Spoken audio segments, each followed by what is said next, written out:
Webkin Tempo here, and today we're going to be doing a little tutorial that revolves around WordPress security. So, security is one of the most important things when it comes to your WordPress site. Regardless of what type of site you have, you're always vulnerable to getting hacked and, having your site defaced and those type of things. WordPress is really common software. It's used by a quarter of all sites on the internet, according to a lot of statistics, and as a result, it's a pretty large target for hackers. So keeping your installation secure is super important, but luckily it's also pretty easy to do. Now, just to do some basic security, what we always like to do when we are launching a new site is install and configure iThemes security. This is a security plugin. It's free, or they do have a premium version, but we typically found that the free version works just fine. And we've been using it for years, even back to the days when it was called Better WordPress Security. It was then like a couple years ago bought by iThemes. Now it's called iThemes Security, and just using these basic settings is going to give you a good leg up on security and help keep your site from getting hacked. So first thing you want to do is install the plugin. So go to Plugins, Add New, and then search it up.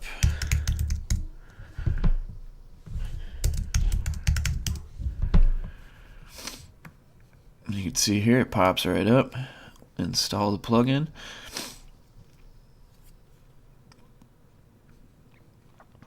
Activate. And you see as soon as you do that, then this little security deal will pop up on the menu, and you can click right in here and go to Settings. As soon as you do that, they'll give you this nice little pop-up and a button here to one-click secure the site. So we'll just go ahead and do that. This is going to put in a lot of their default stuff that they do for as far as security goes. Everything looks good there. We'll go ahead and close that out. Now, you see there's a bunch of different options you can configure here. You don't really need to mess with all these, honestly. There's only a few that we really focus on. And the rest of them you can, if you need to use it, you can, but it's not really important. So first thing, you can always go back and do your security check by clicking that there. Although we find that that's not something you're normally going to need to do. Global settings. Now here, you'll notice that they pull the notification email from whatever email you have set in settings general. I do not like to have my email address under notification email because I don't like getting lockout emails and stuff like that. So I'm just gonna change this to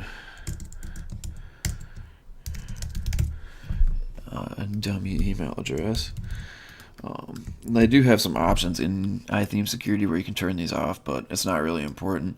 You definitely want to have right to files configured here, so as long as you don't mess with their default settings, that's going to be automatically checked for you. You don't have to worry about it. You got enable blacklist repeat offender. This is going to lock people out if they try to brute force log into your site. Here we go, email lockout notifications. I usually like to uncheck that because we don't want to be getting those notifications all the time. If bots or something are trying to brute force your site, you really don't need to be getting an email about it. It can get a little bit excessive, so save that. That's all set. 404 detection, you could enable this, but it's not super important. We usually don't ever use this one, so unless you have a good reason to, I probably wouldn't bother with it. Away mode. It's another one you don't really need to use. Banned users. This is good if you want to ban a specific IP address. You can also use this hacker pairs blacklist feature. I've never really found a whole lot of use for that. I seem to do just fine without it, but you can certainly try that out if you want. It probably won't hurt anything. So not much you really need to do on that one.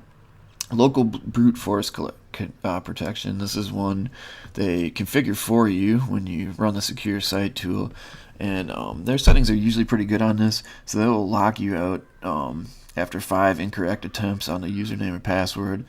And then That's just a temporary lockout, or actually no, three. I'm sorry, three, and that's just a temporary lockout. I think it's like 20 minutes or something like that. It does kind of suck if you are just get your own password wrong a couple times and get locked out. That's definitely happened to even me or clients I've had. But overall, it's a good thing to have enabled there. Um, let's see here. Then we got database backups. Um, this is another one. You really don't need this one. We have done it in the past, but there's a lot better ways to get database backups. So if you do need to go get a quick database backup, you can always go in here and create one. Otherwise, if you're looking to schedule like routine ones, there's other plugins I typically would use for that, like BuddyPress or Updraft or something like that. So again, this is optional. We usually just leave this one alone. It's not really important. And plus, you don't want to get a bunch of databases saved on your server if you don't really need them, which has happened to me. And I've gotten angry notes from my host because of just a million database files sitting there from their weekly backups or whatever. So, not super important unless you want it. File change detection. This one, it used to be part of just the default setup we used to do on this plugin, and now they don't actually enable it by default, which is probably better because we were getting a lot of like false positives with this, and it also put a message up here at the top when you'd log in a lot of times. So this is like freaking clients out for no particular reason when it was just false positives. So again, this is something I would not recommend turning on, but you definitely could. File permissions. Go in here, load up your permission details, and kind of get an idea of what your permissions should be and what they currently are. So you can see overall here we got a couple warnings, but we will fix these later on, and overall we're looking pretty good. So nothing you really need to do on that one. Network brute force protection. Again, you probably don't want to receive email updates, and I just like to not put my email on these. Usually if I'm doing this for a client, I'll just put like, mail@theirdomain.com or something like that in here, and that seems to work just fine.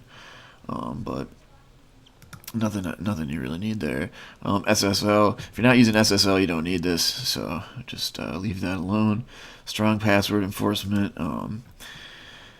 This one they do set up by default, and it is pretty good, especially if you're handing this off to a client and they're going to be creating more users and stuff, because you don't want them using like really weak passwords, which has definitely happened in the past on certain accounts I've worked on, and it's been a problem. So it's really kind of a pain in the ass when you're dealing with it yourself, because you have to use those super strong passwords. So if you have like some sort of strong passwords you normally use on these kind of sites, then they might not work here. So it could cause you a little extra time, but this is probably an important one to have checked off before you send it to a client. So again, this is just part of the security check, the initial settings they turn on. You don't have to do anything with it.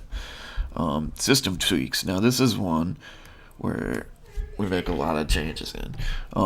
They don't enable this by default, so this is one of the big things you're going to need to do on this plugin. What we do is we'll go in here and basically check off all of these options. So protect system files. This is going to make important files in your install, like the htaccess and wp-config non-writable. That's a good one to have checked. Directory browsing. This prevents users from seeing a list of files in a directory with no index files present. Also important. Just another little buffer against hacking that you can have in there. Doesn't really hurt. And we've got let's see, request methods, filter request methods. I honestly don't know what this is for, but we always check this one off anyway. Filter suspicious query strings in the URL. Like they say here, this is often a sign of someone trying to gain access to your site, but some plugins and themes can also be blocked. I've used this on hundreds of sites, and I don't think I've ever had a situation where we've needed to turn this off because of interference with the plugin. So overall, that one's totally safe, I would say. Filter out non-English characters. Probably not a super important one, but we just check this one off anyway. Again, I've never had a conflict with that, so we always just check it. Long URL string, the same kind of thing. We always check that one off. I don't know if it really helps or not, but we do it. File writing permissions. We definitely turn this one off. We don't want people to be able to write to files in our configuration. Now, one thing with this is that if you click this on, and then later you need to do something like, say, update your permalinks, that requires right into the htaccess file here. So you will not be able to do that automatically from in WordPress if you have this file checked. So we've had a lot of times where we've needed to update permalinks after installing this, and we have to go back in here and uncheck this, then update the permalinks, then come back and check it again. Other than that, it's probably not going to be something that comes up very often. PHP and uploads. I'm not exactly sure what it does, but disable PHP execution in the uploads directory. It seems like something you probably don't want happening, so we always check that one off. PHP and plugins, basically the same thing. We always check that off. And PHP and themes, same thing. Check that off. So we checked off every single one in the list. Oops, I jumped the gun a little bit there.